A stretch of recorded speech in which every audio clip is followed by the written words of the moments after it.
Hi, everybody. Welcome to my presentation on ancestral relational healing and trauma recovery. I'd like to invite us all to start by grounding with a deep breath in and a slow breath out, and anchoring ourselves to what we know to be true inside of us.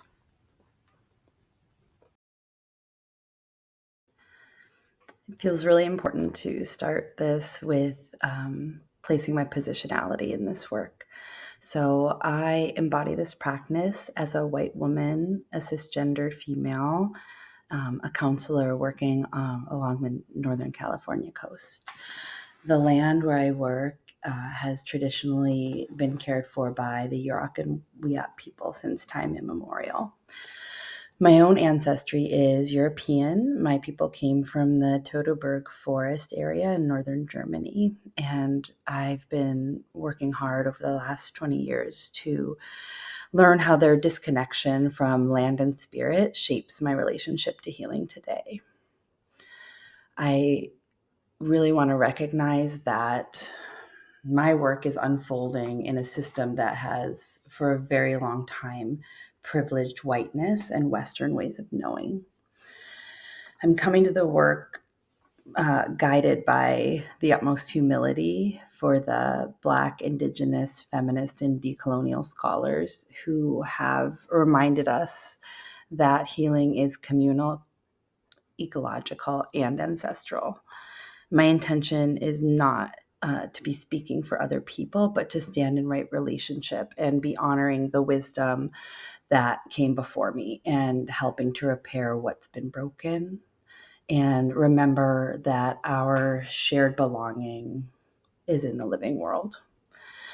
In the presentation, I'm going to talk about how my work at Trinidad Union School District, which is a small TK through 8th grade school on the northern coast of California, has evolved and dovetailed with this line of inquiry and resulted in this exploration of ancestral relational healing, which is a model that I'm working to articulate for myself here. So it integrates trauma-informed, land-based, and feminist approaches to wellness. And the model moves through 3 layers. So the first one is body and story, and the ways that somatic awareness and narrative help us remember what our body and our spirit already knows. The second is community and witnessing. And so acknowledging and putting into practice the ways that collective healing emerges in the process of relationship. And the final component is land and spirit, and how the natural world returns us to the circle of care. And these 3 layers are not particularly sequential in that we start moving through the body, we move into community, we move into relationship with the land, and repeat and repeat and repeat for the rest of our lives. Really, the skills gained, in this relationship in a counseling sense can continue to be applied. So what I'm going to be doing is weaving in expressive arts methods, mainly based in nature and forest therapy, and a vignette showing how these ideas are starting to come alive in practice. And what I'm hoping is that you'll finish this presentation with a sense of how healing unfolds, not just within the individual, but across the generations and communities and the landscape that holds us all. So working to reclaim an ancestral feminine lens begins with remembering what was fragmented. This reclamation recenters the intuition, recenters relationship and sensory awareness, and brings folks back into touch with wisdom and natural cycles. So through this model, we want to privilege the creative process and making meaning over diagnosis and pathologizing. Working from feminist and transpersonal and indigenous ecological lenses, it is a way of honoring lived experience, social context, and interdependence. Through the process of embodiment, community connection, and relationship to land and spirit, healing is then situated in belonging and collective transformation. So it's a reframing of therapy beyond materialist and patriarchal epistemologies. So ancestral relational healing, really what I want it to be doing is working as a bridge between modern somatic work and kind of viewing therapy as a ritual technology for regulation and meaning making. I want to share this quote from Clarissa Pinkola Estes, who really clarifies the point that I'm going to be making on the next slide, which is: the spiritual lands of the wild woman have, throughout history, been plundered or burnt, dens bulldozed, and natural cycles forced into unnatural rhythms to please others. So, in my work, I've been really finding resonance with scholars and thinkers who see trauma as a form of disconnection from body, community, and land. The trauma that I have worked to heal in myself over the past 20 years and in the work that I'm doing now is an epistemological genocide of feminine knowing that came when Christianity spread across Europe. So this was a time when women's embodied healing and ritual practices were defined as heresy and violently suppressed. So during that time, like, our knowledge as humans moved from being embodied and relational to hierarchical and institutional. The feminine epistemologies were systematically delegitimized. So it gave rise to this really dualistic, control-oriented worldview that shapes modern psychology.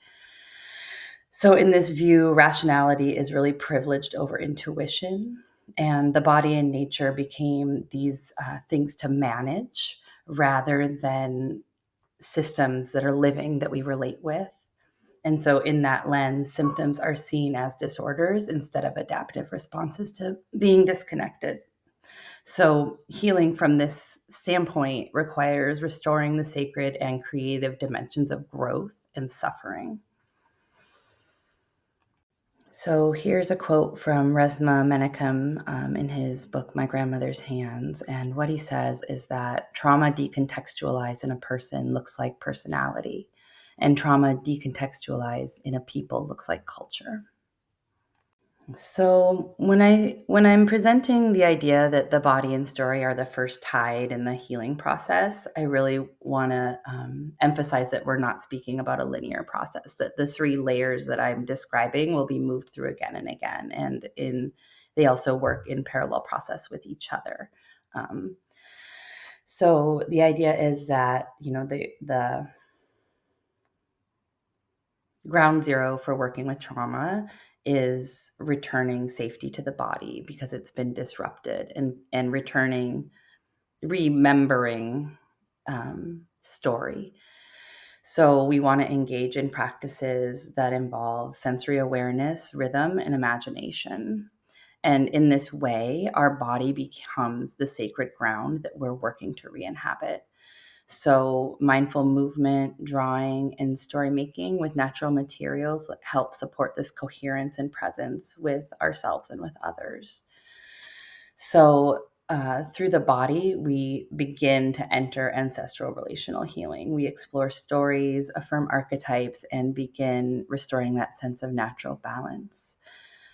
The movement between the body and the story can be seen as a tide or a rhythmic return, which carries memory and new meaning every time it flows back into the shore. So if we're working to recover our mythic imagination and really affirm the imaginative process, it restores our intuitive connection and understanding of ourselves and our right relationship with others.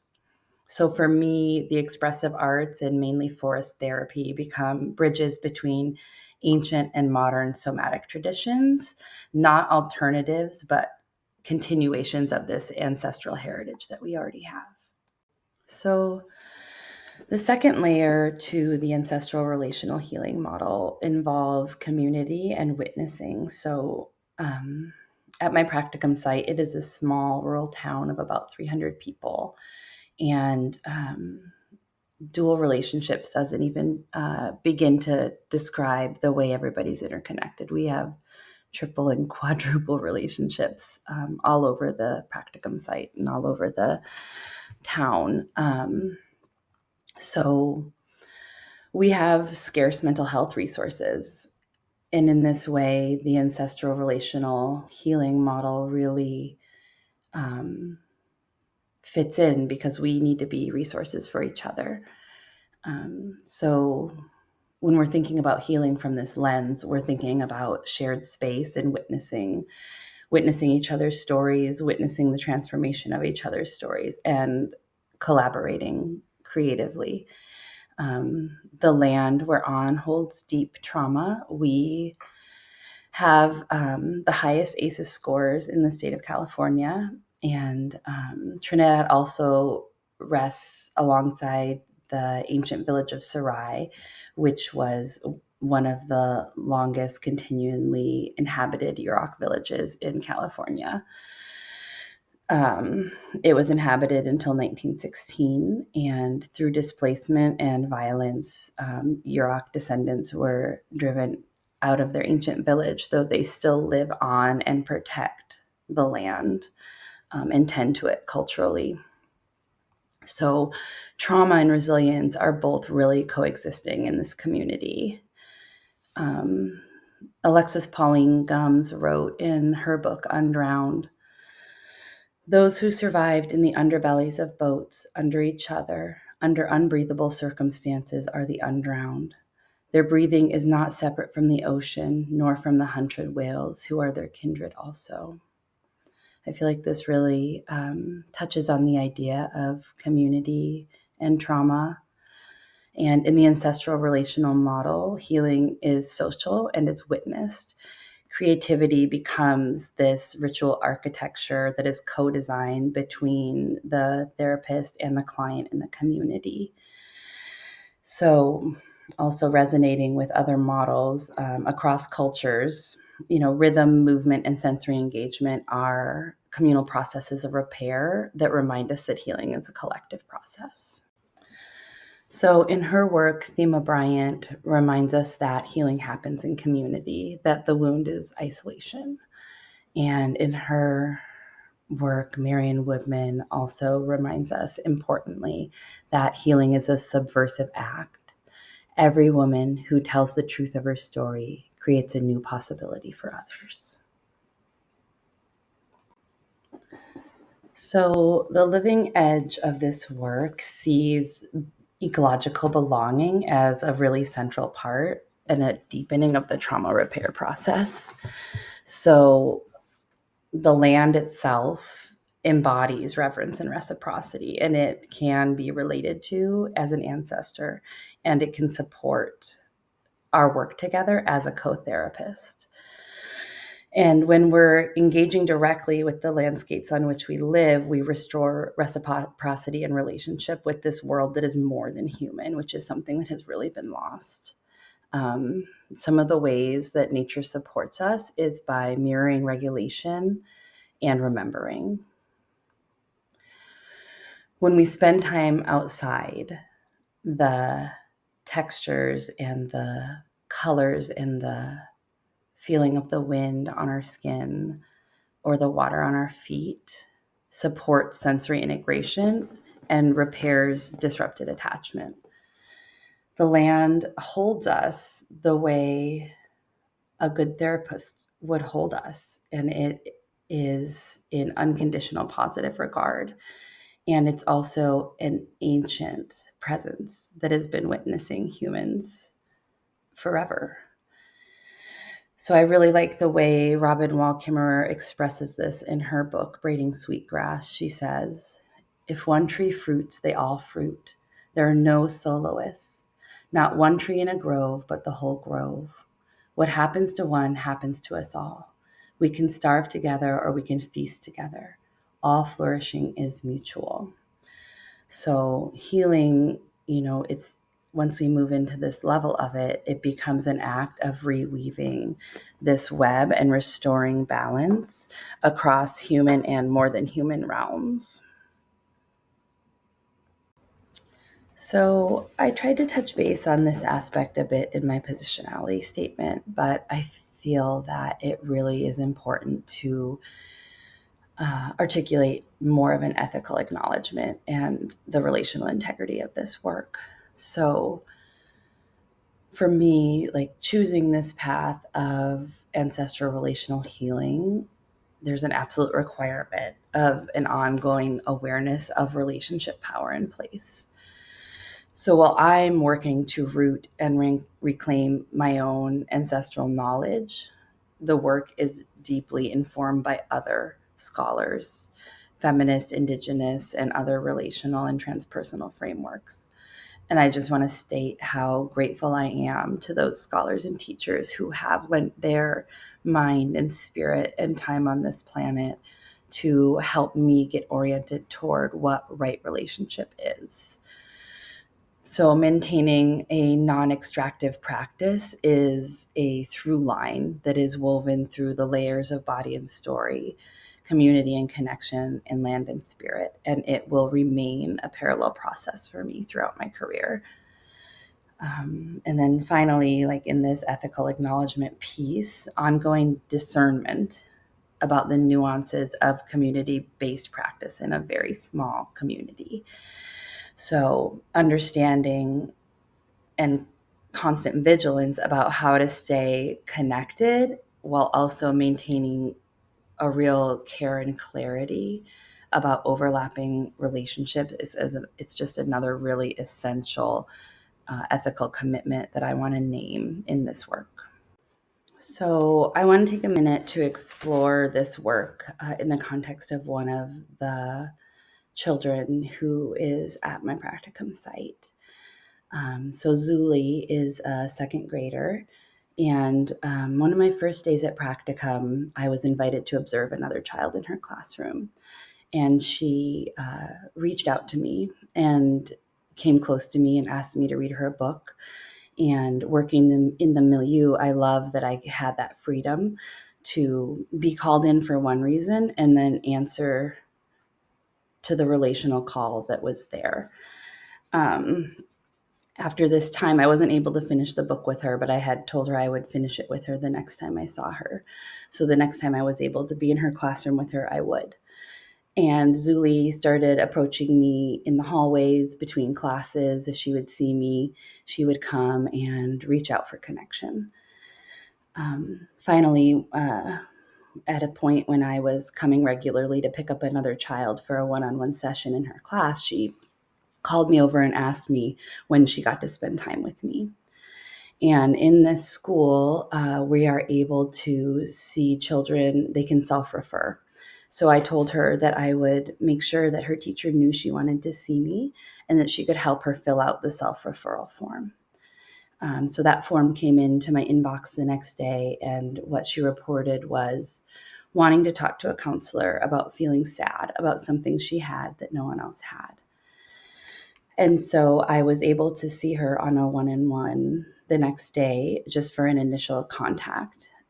These contacts are allowed once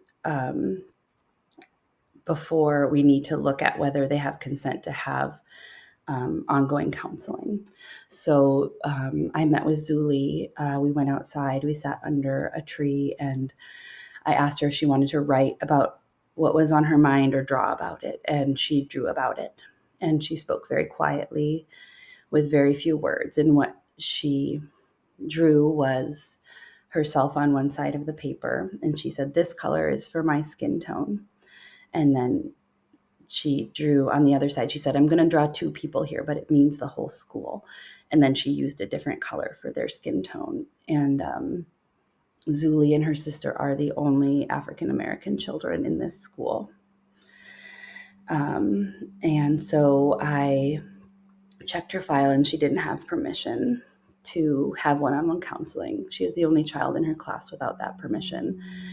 I took this to my supervisor, and she reported that indeed Zuli's father, who's a single dad, did not ever consent for his children to have counseling in the 4 years they'd been there. Zuli started in this school as a transitional kindergartner, so at about 4 years old. And the interactions I had with Zuli from the beginning, she had a lot of trouble returning to class or going back to where she was supposed to be. And my supervisor and I realized that we needed to find a way to work with Zuli within the milieu of the school to leverage the power of community rather than actually have her for one-on-one counseling. So our counseling room is open during recess, and I brought in just more representation. I brought in dolls with varying skin tones and materials that depicted all sorts of other cultures, and really, put up some books illustrated by Kadir Nelson, who does these gorgeous African-American oil paintings, and have that shelf next to my desk. And it wasn't just Zuli who came to engage with it. It was, the children who come into the counseling room and gravitate toward that are, I see a lot of the Indigenous girls going to those dolls and interacting with them deeply. There was a time when parents were invited to come have lunch on the lawn with the students, and Zuli's parent works full time, is unable to attend. I made sure to find her and sit and eat with her. And I'd remembered that she had asked me to watch her do double Dutch jump rope. So I found another parent who was in between lunch hours with their children, and we jump rope with Zuli. Her teachers and I are continuing to collaborate. I came in wanting to help Zuli work with story, and I asked her teacher's permission via email the night before if she would be open to me being part of an activities rotation in the classroom to support Zuli and to support everyone else in the class with myth and storytelling. And the day that I went through my collection of children's books, and I brought in all of the books that I had that had mythical themes and stories. And as I was walking in the school with those books, Zuli was the only child out in the hallway getting ready to go into class. And I asked her teacher if we could have 5 minutes just outside the door of her classroom, and we laid all the books out on the floor. And we sorted them into piles that were the most interesting to her, a yes, a no, and a maybe pile. And she selected a story from that. So moving forward, we're going to be working in class with the stories and the archetypes that are touched upon or that the students feel drawn to. And I'm really looking forward to seeing where it goes. Because it's so early in treatment, I can't say it's not treatment because it's so early in our relationship. I can't say how this will work or affect Zuli's well-being. But immediately after we chose a book, she went back to class without any crying or clinging. And the rest of the day, when I would see her, she would smile and acknowledge me, but she didn't have that need to cling to me. So I'm really looking forward to seeing where this all goes. This is a really important pause for acknowledgement about right relationship across differences in this community. So as a white counselor supporting a Black child who feels sadness about her racial identity, I need to really call on my humility and not any kind of expertise. So what I need to be doing is witnessing Zuli's pain without making it a pathology, and reflecting back pride in the spaces where isolation is haunting her. It also is really important to remain in right relationship, respecting Zuli's father's boundaries, honoring the mistrust and harm that has been done by counseling practices, and just transforming our chances to see each other every day into quiet acts of justice for her understanding of her identity. So the ethics here are not within my sessions, they're within my stance in the space.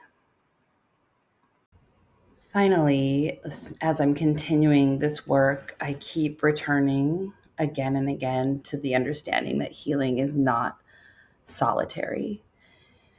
It is a relationship and a movement like the tide between self, body and story, community, and land and spirit. We hear a lot about narcissism these days. And what I've come to understand is that narcissism is the wound of isolation. And if that holds true, then the healing of that is a return to reciprocity. So when we use these practices to rejoin the living web with others and with the land and earth and our own inner knowing, we dissolve this illusion that we ever stood apart from each other. And that is what, the past hundreds of years of colonialism have been, is this separation on top of separation on top of separation. So what ancestral relational healing is asking of us is to remember that the self is not the center, but it's one thread in a much bigger web of belonging. Thanks, everybody.